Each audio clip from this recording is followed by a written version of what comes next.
Born in 1822, Rutherford B. Hayes was given the difficult task of overseeing Reconstruction. He was educated at Kenyon College and Harvard Law School, and practiced law for 5 years, fighting unjust prosecution of refugee slaves. After the start of the Civil War, Hayes enlisted into the Union Army. He rose to the rank of Brevet Major General. While Hayes was still fighting in the Union, Republicans from Cincinnati ran him for the House of Representatives.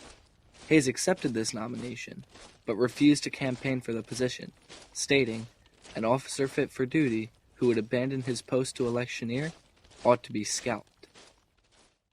He would win handily, and entered Congress in 1865.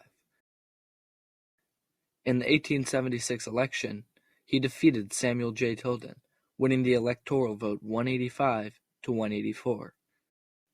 The re-annexing of former Confederate states was a long-disputed task that saw many different viewpoints. Hayes had to reconcile these divisions as well as leftover divisions from the Civil War.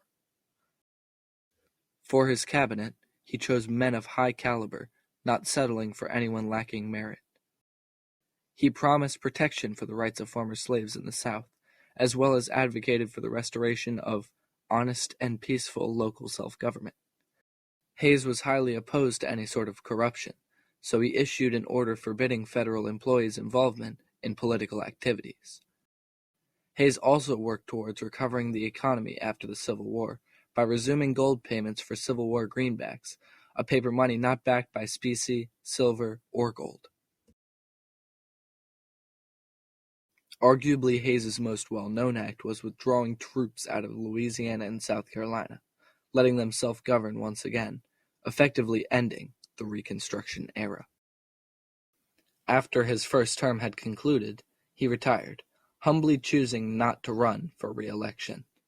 Throughout his term, he garnered support for his commitment to reform, and this is why Rutherford B. Hayes should be added to Mount Spalding.